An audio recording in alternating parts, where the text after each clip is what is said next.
Hey there, this is your pal Pally, and welcome back to a fresh new set of guides. I'm in the beta for Warlords of Draenor, and looking to provide guides to all things PvE. First up are the dungeons. This is a preview guide to the normal version of Upper Blackrock Spire. As with always with beta, everything you see is subject to change, and very likely will. I also do a fair bit of clicking on cooldowns as I don't have macros and keybinds set up. Upper Blackrock Spire is a 5-boss, mostly linear instance, and if you've done it long ago, it still has that classic same feel. Starting off the instance, you have to go into each of these rooms and clear the trash to extinguish the runes inside. Of note, these cannons on the side do quite a bit of damage to the group, so prioritize them as targets. Also, the grunts in these rooms drop banners that will aggro the other rooms, so you must quickly switch to these banners or be overwhelmed. After clearing those rooms, you'll arrive at the first boss, or Master Garasha. To start the encounter, you must disrupt all these conduits on the edge of the room by clicking them. The conduits play an integral part of the fight later, so don't forget about them. Your tank and healer should pull the boss and stay on the platform in the middle of the room. Melee obviously will have to follow, but range should spread out around the room. Those on the platform will have to contend with a Shrapnel Nova. It hits decently hard, so if you can run away from him when he does it, it will help your healer. Tanks, his main damaging move to you is called Blades of Steel. There's nothing to do to avoid it, so just eat it like a good tank. For those off the platform, you will periodically get a Lodestone Spike dumped on your head. It does a decent chunk of nature damage and also pulls you in magnetically. Get out of these as soon as you can. They persist for quite a while, so be sure to leave yourself room to escape further spikes. Beyond all that, the big mechanic in the fight is when the boss charges a few power runes. You must quickly go to these runes and click on them to disrupt them. If you don't, the boss will continue to cast Thunder Cacophony, which does a healthy bit of AoE damage to the entire group. If you only have one person off the platform, you'll need to send a couple out to help close these conduits. So close conduits, don't stand in spikes, watch out for shrapnel, and you'll be through this guy. Moving on in the instance, the next bit of trash has a Dracnoid monstrosity that does a very large and harmful frontal fire cone attack. Suffice to say, it's not the ideal place to be standing. And now you'll be at the next boss, Kryak. He himself doesn't have very many abilities, but he is pulled with 2 of those monstrosities, so you have to focus them down and also be on your toes as those fire cones are going to be everywhere.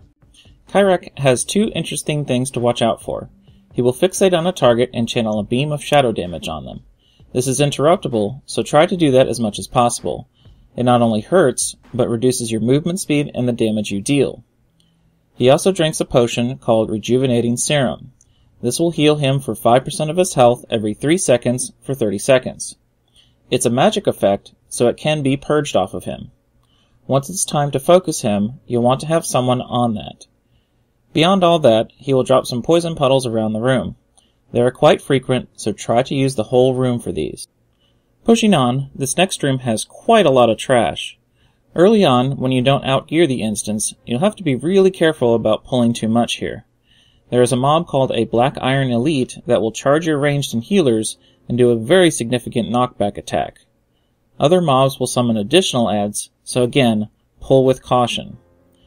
The Black Iron Siegebreakers here also have a front cleave smash that tanks and melees can avoid, so don't step into it. And now you are up to the arena and Commander Tharbek.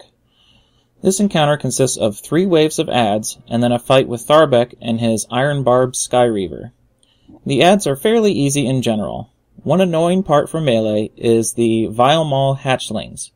These mostly hang out in the air, bombarding your group with poison spit. Some of them will come down, but your range will have to focus them to kill them off before the next wave comes out. Beyond that, try to interrupt the summoners so they don't overwhelm you with additional adds. After the 3rd wave is done, Tharbek comes out riding his Skyreaver. Here, you need to get the Skyreaver to 50% before the commander comes out. It would be best to finish the Skyreaver so you don't have to contend with its fire breath and poison puddles. The commander has a few interesting abilities. Iron Axe is a bleed he throws on a random group member, so healers, watch out for that.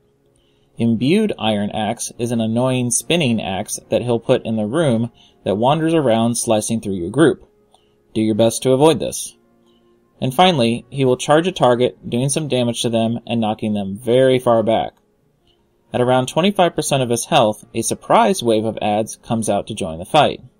Try to focus the commander down if you can, and ignore these. They will run off once you defeat the boss. So just avoid the spinning axes, beat him down, and watch the charge.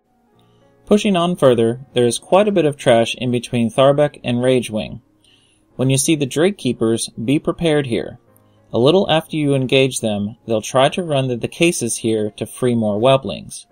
If you can prevent them by stunning them and such, your fight will be that much easier. If you go left here, there is another boss that isn't in the dungeon journal yet. Kind of a mini-boss, I guess. It's called Son of the Beast, and is a nice little cute corehound puppy. He's somewhat annoying. He'll charge around, leaving fire and knocking people back. He constantly fears the tank and melee, and yeah, enjoy this one. The next boss is kind of a surprise, at least with the way the map is right now. You get to this bridge here and think, oh, just a neat little bridge to cross. But uh-oh, Ragewing the Untamed lands. Here's a fight you really need to pay attention to. You'll want to be all near the middle of the bridge during his normal phase. Watch out for the fire puddles, of course, but mainly watch for him to cast Engulfing Fire. He will stand breathing this fire at one end of the bridge and sweep all the way to the middle. If you get hit by it, not only will you take a huge chunk of your health, but it will disorient you for 3 seconds. By standing near the middle, you can quickly run to the other side of the bridge and avoid getting hit by this. Twice during the fight, Ragewing will fly up and rain down Firestorm, which is some avoidable fire as indicated by these swirlies. He'll also summon Whelplings. Your tank should focus on picking these up, and DPS should AoE the crap out of them. After the second time Ragewing does this intermission phase, he'll stay on the bridge and no longer do the Engulfing Flame. Instead, he'll get a stacking buff called Burning Rage, increasing his damage by 40%. As of right now, that Enrage was dispellable with things like Druid's Soothe or Hunter's Trank Shot.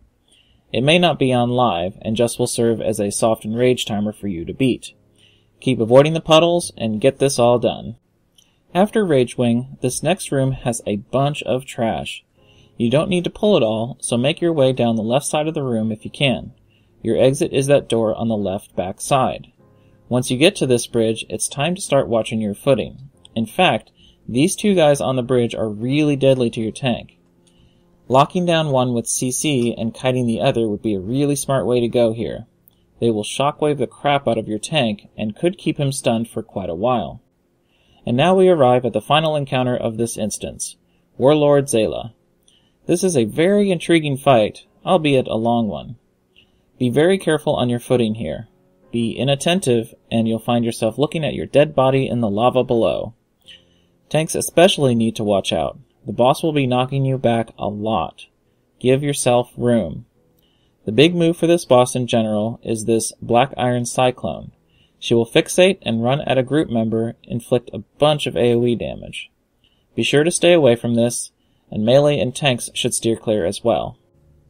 At 50%, the boss will hop away and summon a set of trash adds, but she will also have the drakes start to blow fire across the platform. The drakes will come from different sides and cover at least 1/3 of the platform with fire breath. You need to pay very close attention here. Combined with all the other movement for the cyclone and the tank getting knocked back, you can easily eat a breath for too long and die. Just keep grinding down the boss and avoiding these mechanics, and you'll be good to go. That's it for this beta guide to Upper Blackrock Spire. I'll be keeping up with the dungeons and releasing more guides as all the dungeons appear on beta. Heroic guides will also follow with full explanations as well. If you found this guide helpful and want to see more, subscribe and check out the rest of my channel. And of course, leave a comment or like on the video as well. It helps. Thanks for watching, and have a good one.